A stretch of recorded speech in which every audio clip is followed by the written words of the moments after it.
Hello student, good morning. आज class 9th के student social science में ज्योग्राफी का पोर्शन पढ़ेंगे और इसमें हम लोग आज शुरुआत कर रहे हैं, स्टार्ट कर रहे हैं ज्योग्राफी में। और इसमें फर्स्ट लेसन हम लोग शुरू करेंगे,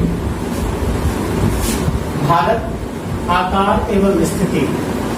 अब हम लोग यहाँ पर एक मानचित्र बना हुआ है जिसपे हम लोग भारत के बारे में अध्ययन करेंगे और देखेंगे कि विश्व के मानचित्र में ग्लोब पे जो है वो भारत की स्थिति कैसी है, क्या है, और उसके बारे में भी हम लोग थोड़ा सा समझने का प्रयास करेंगे।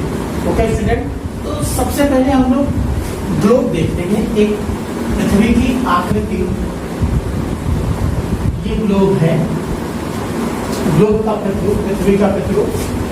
इस पर एक अक्षांश रेखा है जो दो भागों में ग्लोब को बांटती है ना। इसको भूमध्य रेखा या विषुवत रेखा कहते हैं, ठीक है। भूमध्य रेखा या इसी को विषुवत रेखा भी कहते हैं, विषुवत रेखा। अब हम लोग इसी के समानांतर एक और लाइन है, ये ग्लोब पर इस तरह से जो है बने होते हैं, ठीक है। ये काल्पनिक रेखाएं हैं। तो ये जो है कर्क रेखा है, ये मकर रेखा है, ठीक है। और ये जो भूमध्य रेखा है, इसके ऊपर का जो हिस्सा है वो उत्तरी गोलार्ध कहलाता है और नीचे का जो हिस्सा है वो दक्षिणी गोलार्ध कहलाता है। ओके स्टूडेंट, यहाँ पर आर्कटिक और अंटार्कटिका ये भी महाद्वीप हैं और ग्लोब पे हैं, ठीक है।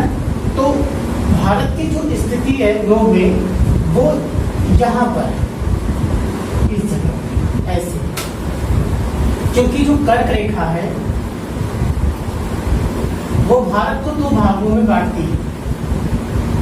ऊपर कर्क है, नीचे मकर रेखा है, भारत को दो भागों में बांटती है। यहाँ पर हम लोग देखेंगे कि जो ऊपर का हिस्सा है यानी उत्तरी गोलार्ध है, इसी में हमारा भारत स्थित है। लेकिन अब इसको जब देशांतरी हम लोग विभाजन कर देते हैं ऊपर से नीचे तक, कितना ये देशांतर रेखा ध्रुवों को मिलाती है। उत्तरी ध्रुव और दक्षिण ध्रुव को मिलाने वाली रेखा जो काल्पनिक रेखा है वो देशांतर रेखा है। और भूमध्य रेखा के समानांतर जो रेखाएं होती है वो अक्षांश रेखा कहलाती है। इस चीज को याद रखिएगा। तो यहाँ पर जो भारत की स्थिति है, अब हम लोग इसको जैसे दिशाएं बांट देते हैं तो ये पूरब हो जाता है, ठीक है। ये पश्चिम, ऊपर उत्तर और नीचे दक्षिण, ये दिशाएं बांट देते हैं। तो पूरब तो भारत की जो स्थिति है पूरब की तरफ बिल्कुल पूरब नहीं है, उत्तर और पूरब की दिशा में है ना, जिसको कोना कहते हैं, कोने पे स्थित है, उप दिशाएं जिसको बोलते हैं। तो उत्तरी गोलार्ध में उत्तर पूर्व दिशा की तरफ स्थित भारत की स्थिति जो है। ओके स्टूडेंट, इस तरीके से जो भारत की स्थिति है उसके बारे में हम लोगों ने जो है जानने का प्रयास किया है। अब हम लोग जो देखते हैं भारत,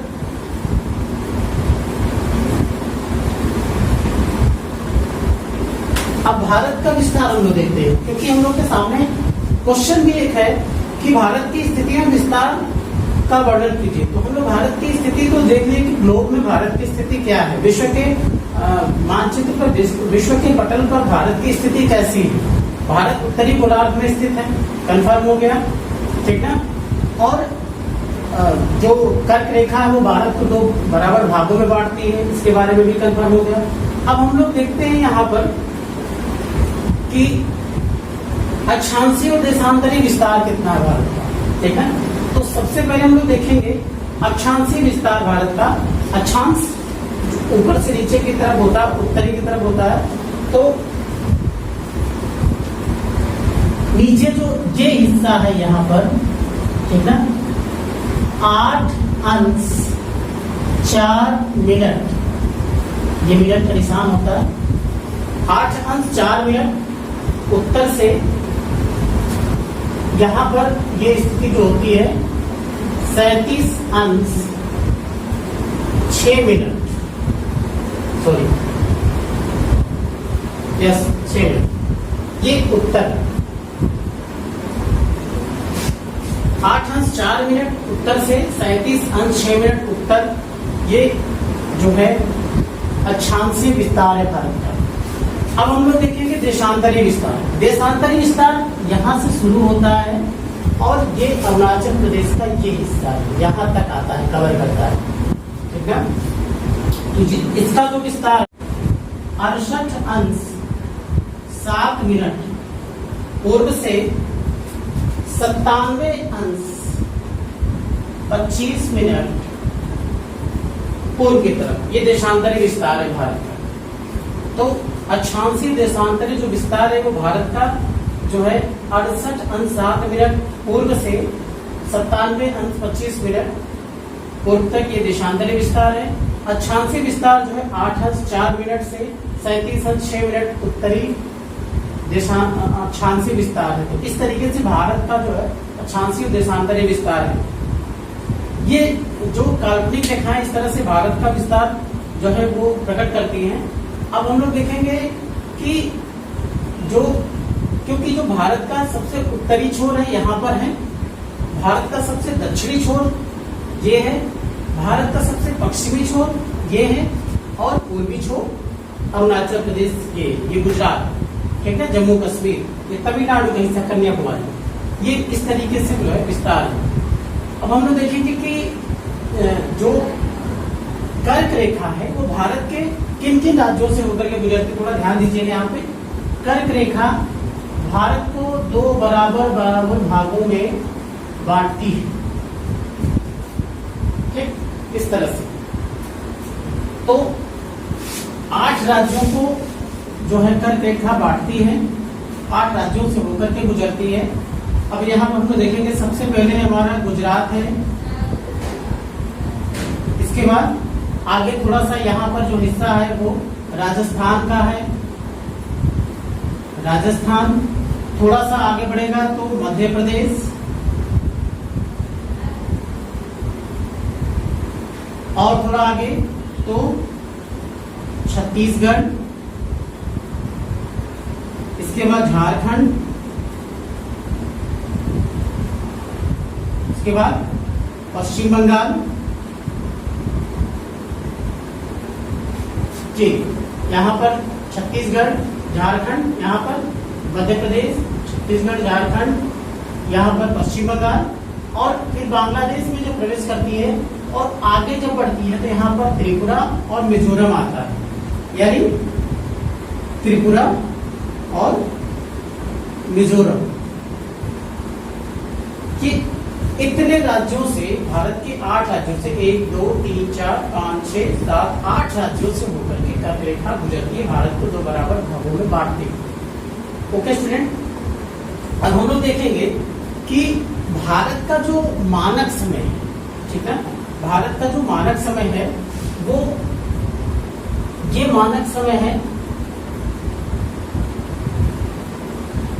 ठीक, जो इलाहाबाद यानी प्रयागराज क्षेत्र के मिर्जापुर से होकर के गुजरती है, ये इसको याम्योत्तर रेखा कहते हैं। ये भारत को पूरा पश्चिम में डिवाइड करती है, ठीक है, और ये मानक समय है, यानी जितना समय इधर होगा उतना ही समय इधर निर्धारित होता है। घड़ियां सेम चलती हैं, लेकिन सूर्योदय में कहीं ना कहीं डिफरेंस पाया जाता है। अरुणाचल प्रदेश में और गुजरात में जो सूर्योदय का जो समय है उसमें 2 घंटे का अंतर पाया जाता है, लेकिन जो समय है, जो घड़ी की सुई है, वो राइट टाइम दिखाती है, सेम समय दिखाएगी। ये समय इसलिए निर्धारित किया गया ताकि जो भारतीय कामकाज है, जो कार्यालय का जो समय है, जो चीजें हैं, उसमें किसी तरीके की कोई बाधा उत्पन्न होने पाए। तो इस तरीके से भारत की स्थिति और विस्तार है। अब हम लोग यहाँ पर देखेंगे कि भारत के पड़ोसी देश कौन कौन से हैं, ठीक है, पड़ोसी देशों के बारे में थोड़ा सा हम लोग जानने का प्रयास करते हैं। यहाँ पर सबसे पहले तो ये यहाँ से लेकर के यहाँ तक का ये पूरा जो क्षेत्र है, यहाँ पर पाकिस्तान है, और जो भारत के राज्य की सीमा लगती है वो गुजरात, राजस्थान, ठीक ना, राजस्थान, यहाँ पर पंजाब और जम्मू कश्मीर, इतने राज्यों की सीमाएं लगती हैं। और ये जो सीमा रेखा है, अंतर्राष्ट्रीय सीमा रेखा है, इसको रेड क्लिफ के नाम से जाना जाता है। यहाँ पर अफगानिस्तान की सीमा लगती है इस जगह पे, और थोड़ा सा टच करता है यहाँ पे अफगानिस्तान की सीमा। ये पहले पूरा जब भारत था तो डूरंड रेखा यहाँ पर विभाजित करती थी अफगानिस्तान और भारत को। अब ये पाकिस्तान और अफगानिस्तान के बीच की रेखा है डूरंड रेखा। अब हम लोग बात करते हैं श्रीलंका की। ये यहाँ से लेकर के और यहाँ तक पूरा जो क्षेत्र है, यहाँ कब्जा है, और यहाँ पर जो है श्रीलंका चीन ने कब्जा कर रखा है। तो चीन यहाँ पर एशिया का सबसे बड़ा देश जो है चीन के बारे में बात करेंगे, और कौन कौन से राज्य चीन से स्पर्श करते हैं इसके बारे में देखेंगे। जम्मू कश्मीर, उत्तराखंड, फिर यहाँ पर नेपाल आ जाता है, यहाँ पे सिक्किम है, और यहाँ भूटान आ जाता है, अरुणाचल प्रदेश।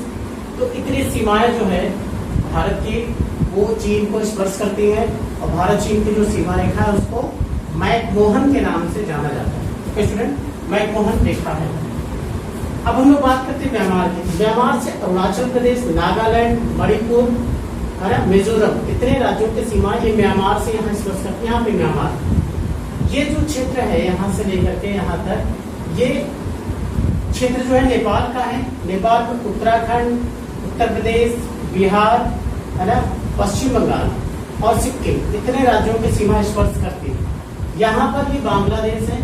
बांग्लादेश से जो सीमा स्पर्श करती है वो पश्चिम बंगाल और असम, मेघालय, असम की स्पर्श करती है, फिर से 2 बार स्पर्श करती है असम, इसके बाद त्रिपुरा। तो इतने राज्यों की सीमाएं जो है वो बांग्लादेश को स्पर्श करती हैं। तो इस तरीके से भारत के जो राज्य हैं, पड़ोसी देश हैं, राज्यों की सीमाएं स्पर्श करती हैं। और समुद्री सीमा पर हम देखें तो नीचे यहाँ पर जो है वो श्रीलंका है, जो बंगाल की खाड़ी और अरब सागर में है।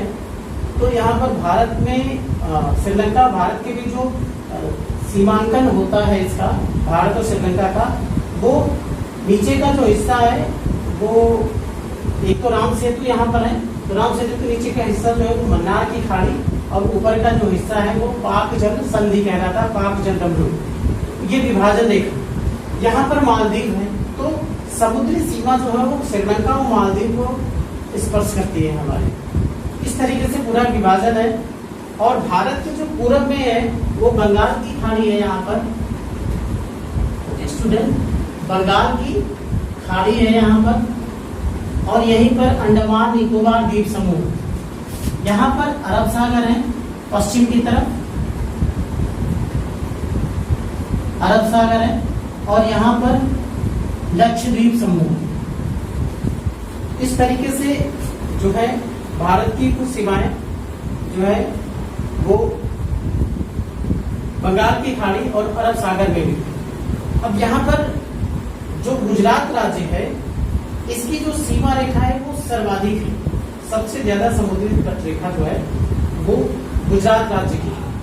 ये पूर्वी समुद्र तटीय मैदान कहलाता है, ये पश्चिमी समुद्र तटीय मैदान कहलाता है।